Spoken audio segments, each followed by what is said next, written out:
Hi all, I am Arun Das, physics teacher, Mulak School. Today we are going to continue the same topic what we discussed in the last class. Our topic name, do you remember what it is? That one is physical quantities, units and measurements. Our learning outcome. Measure a variety of length with appropriate accuracy using tubes, rollers, vernier calipers and micrometer screw gauge. Indicator. Explains micrometer screw gauge as a device more accurate than calipers. Learning intention. We will be able to understand the main parts of a screw gauge, how to use micrometer screw gauge, the difference between vernier caliper and micrometer screw gauge. Success criteria. I will be successful if I able to identify the main parts of the screw gauge, how to use micrometer screw gauge, the difference between vernier caliper and micrometer screw gauge. So in the last class also we discussed the same outcome and we are going to discuss a different indicator. So I hope you all understand what's the topic we are going to discuss today, and our topic is micrometer screw gauge. Micrometer screw gauge is invented by Sir William Gascoigne in 17th century, and it is used to measure extremely very small length, such as length of a wire, length of or diameter of a small lead shot, thickness of a glass sheet, etc. Screw gauge works on the principle of the screw. So you know that one, this one is a screw. If we turn this one, it will be go inside or outside. That depends upon the turning. So if he moves in the clockwise direction, do you know what is clockwise direction? The movement of the hands of the clock. That is the clockwise direction. You can see that the movement of the clock hand. This one is the clockwise direction. If we rotate this one in clockwise direction, this direction, what will happen? It will be go inside. And if it is go opposite direction, that is called anti-clockwise. If it is moves in the opposite direction, it will be comes out. The screw will be comes out. So that is the working principle of a screw gauge. Here we can see that once we move in the clockwise direction, it is coming closer and it will be moves out if you rotate in the anti-clockwise direction, and it is linearly moving. Now we discuss the different parts of the micrometer screw gauge. Screw gauge consists of a U-shaped frame fitted with a screw. This part is the screw. The smallest stud at the end of the frame, this part is called the anvil. Very accurately machined screw, and the object measured is placed in between the spindle and anvil. This is the accurately machined screw. This accurately machined screw is called spindle, and the object is kept in between the anvil and the spindle. Here you can see the gap, and this part is the main scale and this reference line. Here we can see a reference line here. This is called the datum line. Here we can see that some divisions are shown there. The horizontal line is called the datum line.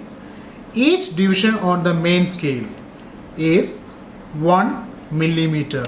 Here we can see that the starting the first value is 0, 1, 2, 3.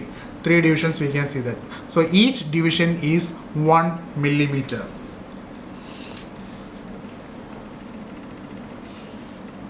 There is a circular scale is there. We can say that it starts from here. The first value that is 0, 10, 20, 30, 40, like that.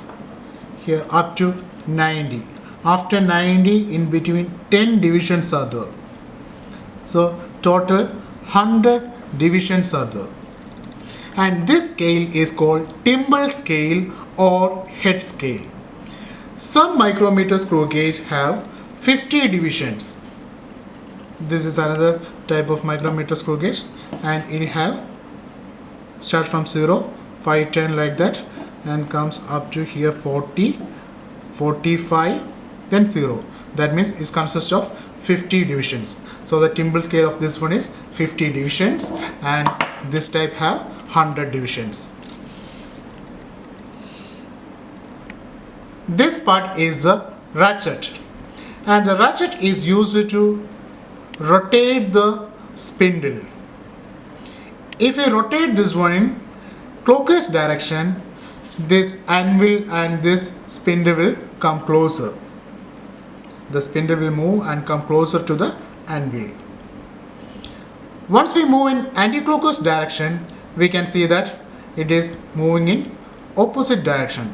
But it is going move away from the anvil. Then we can check how to take the readings with the help of this instrument. First we are going to check how to take the reading of a thin copper wire. You know that one. This one we can see that this one is very small one. With the help of a scale or any other technique, we are not able to take the diameter.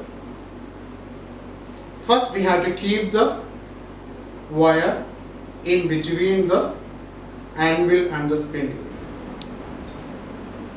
Rotate the ratchet and bring the spindle closer to that one and lock it. Once you hear the sound 2 times, stop it. Now it is locked.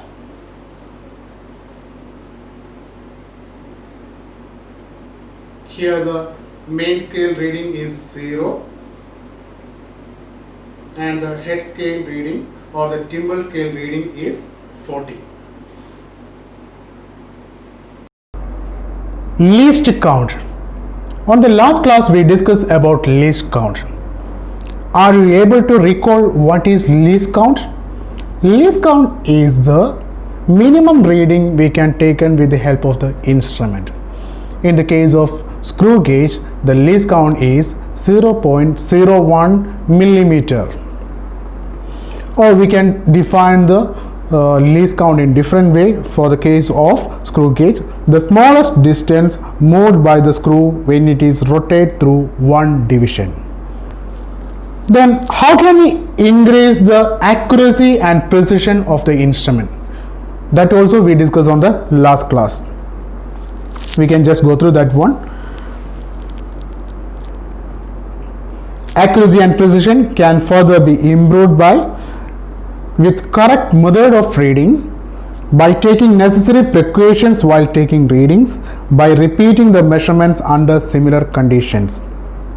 While we taking the reading, we can see that instead of the correct coincidence, maybe you will see this line or this line. So we will get a wrong reading. So how to take a correct way of reading? The instrument should be in the eyesight level. Keep it like this and take the reading. This is the correct method to reduce the error. And if you are taking the readings like this, at that time an error occur, and that error is called parallax error. To avoid the parallax error, we should keep the instrument on the eyesight level. Another type of error is zero error. Zero error is an instrumental error. Zero error of a screw gauge is a mechanical error due to which zero of circular scale does not coincidence with the reference line of main scale. And that type of error is called zero error. This is a no zero error situation. That means the Timble scale 0 is coincidence with the Datun line. Here we can see that this one is a coincidence line. This 0 and the Datun line are exactly coincidence, so there is no error. Here we can see that the third line or the 0 is not exactly coincidence with the datum line, and the third line is coincidence with the datum line. If the 0 of the head scale is 3 division below the datum line, then it has positive 0 error. To correct this one, we have to subtract the 3 division from the timbal scale reading, or we have to subtract 0.03 millimeter from that. And this one is another situation. The 0 of the head scale is 3 division below the datum line, then it has negative 0 error.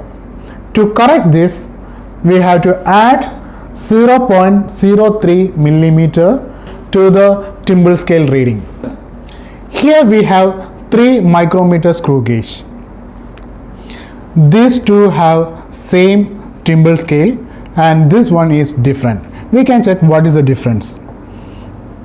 Can you see the timbal scale? This one is 90, then after that 10 divisions are there, so total 100 divisions are there. This one also same way, 90, then 0, total 100 divisions are there. But this one is a different instrument, and the timbal scale is different. Here the value is 45, then 0, in between 5 divisions are there. So the total divisions in the head scale or the timbal scale is 50.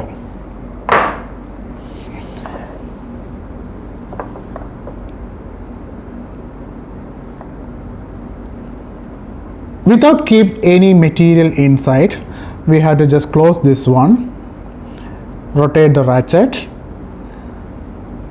and check the values are coinciding or not. Here we can see that the timbal scale 0 is not coincidence with the main scale or the datum line. Check with the next case. Here this one, the timbal scale and the datum line is exactly coincidence, so there is no error. The 0 error is 0 in this case. We can check the third situation.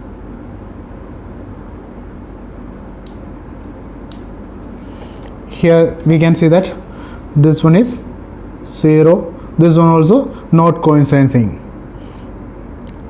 This value is 49 is coincidence with the main scale reading or the datum line. Next we are going to discuss how to measure the diameter of a bead or a pearl. This one is a bead. Keep the bead in between the anvil and the spindle by rotating the ratchet. Bring closer to that, anvil and spindle closer to that, tighten it. Once we hear the sound 2 times, stop it. Okay, keep the instrument on the eyesight level to reduce the error. Do you remember what's the name of that error? That is the parallax error. To avoid the parallax error, we should keep the instrument on the eyesight level. Then take the reading. Here we can see that the main scale reading, that one is 3, and the head scale reading we can see that one also 3. Then take the bead out and again keep the bead in between anvil and the spindle.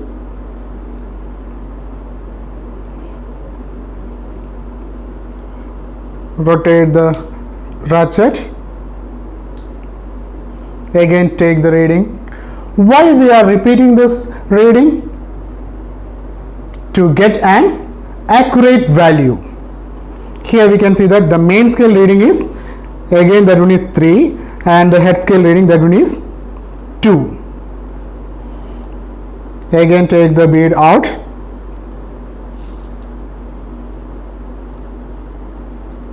and keep between the anvil and the spindle. Okay, tighten it. Here the main scale reading, that one is 3, and the head scale reading, that one is 4.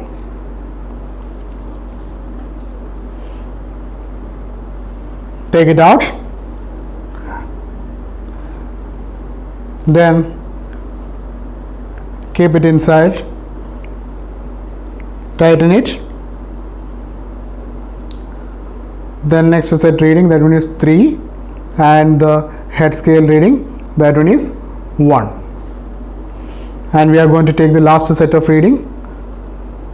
Just move to another side. Okay, the head scale reading, that one is, the main scale reading, that one is 3, and the head scale reading or the timbal scale reading, it is 3. So we got the set of reading of the main scale and the head scale or the timbal scale. The next step we have to do, multiply the head scale reading with the least count. Okay, so if we have any error, but in this case we know that this one is an error free instrument, and to get the reading we have to add the main scale reading with the head scale, and it will be multiplied with the least count. So the first one answer is 3.03, and second one 3.02, 3.04, 3.01, 3.03. So what's next? We have to add these all values. So once we add all these values, we will get 15.13, and we have to find the average of that one. Do you know how to find the average? The last step also, on the last while we do the thickness and the diameter of the wire also, we will find the average. The same method we have to use to find the average. 15.13 divided by how many times we do this experiment? That is 5 times. So 15.13 divided by 5, that is 3.026 millimeter is the diameter of this bead. Or we can write that one is, in standard form we can write that one is 3.03 into 10 to the power minus 3 meter is the diameter of this bead. Next we are going to check the thickness of a glass sheet. What we do on the last session, the same procedure we have to follow here also. Keep the glass sheet in between anvil and spindle. Rotate the ratchet on the clockwise direction. Once we hear the tick sound 2 times, stop.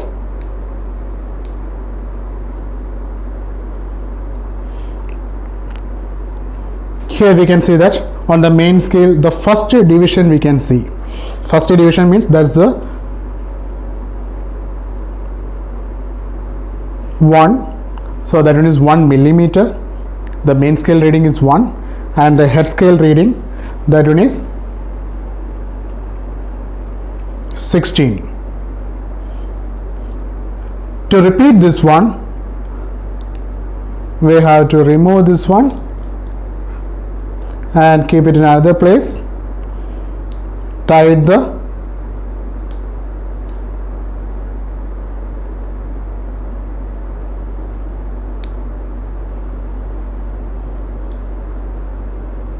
okay, here the main scale reading is, again it is 1, and the head scale reading, that one is 17.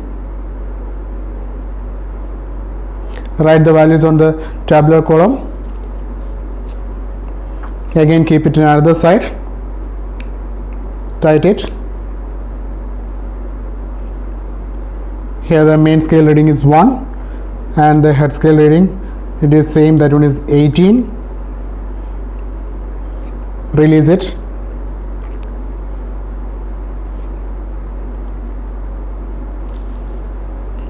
Rotate the ratchet. Tight it. Main scale reading is 1, and the head scale reading or the thimble scale reading is 17.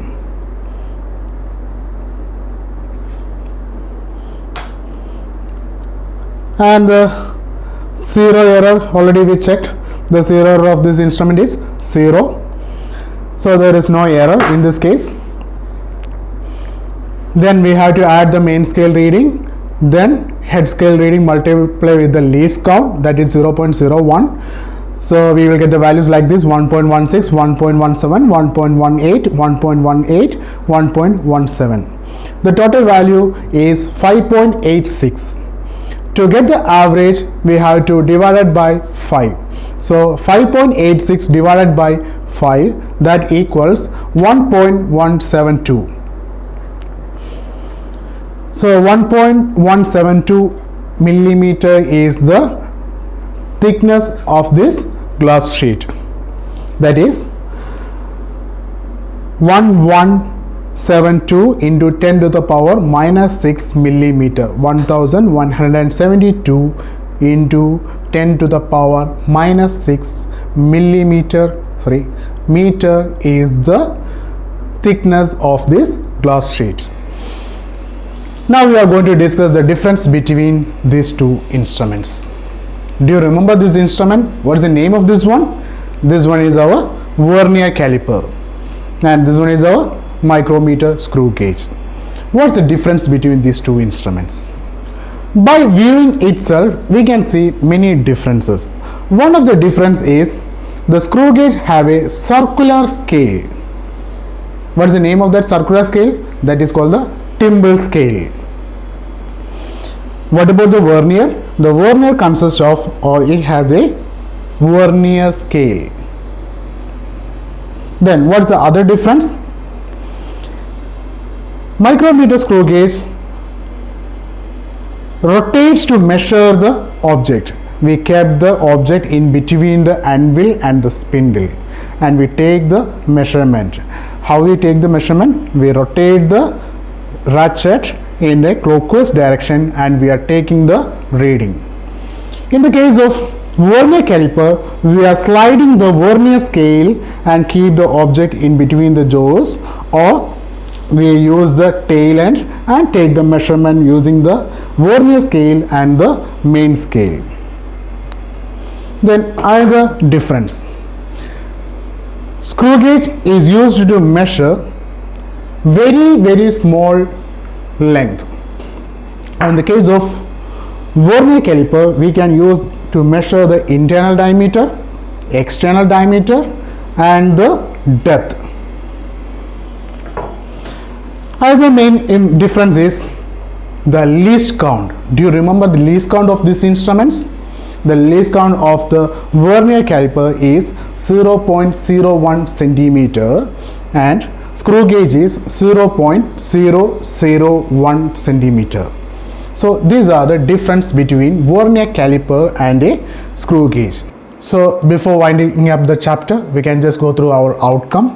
Do you remember what is our outcome is? Our outcome is measure a variety of length with appropriate accuracy using tape, rollers, vernier calipers and micrometer screw gauge. So what is the difference between these four instruments? Tape, ruler, micrometer screw gauge and vernier caliper. So we know that one. Measuring tape is used to measure more than 100 centimeter. Meter rule is used to measure less than 100 centimeter. And measuring tape is used to measure a long distance, like the football court, the length or the width of our classroom, like that. And vernier caliper is used to measure the internal diameter, external diameter and depth. And the screw gauge is used to measure very small length. So that is the difference between these four instruments. I hope you all understand the learning intention of learning the main parts of the micrometer screw gauge, how to use micrometer screw gauge, the difference between vernier caliper and micrometer screw gauge. Okay, thank you.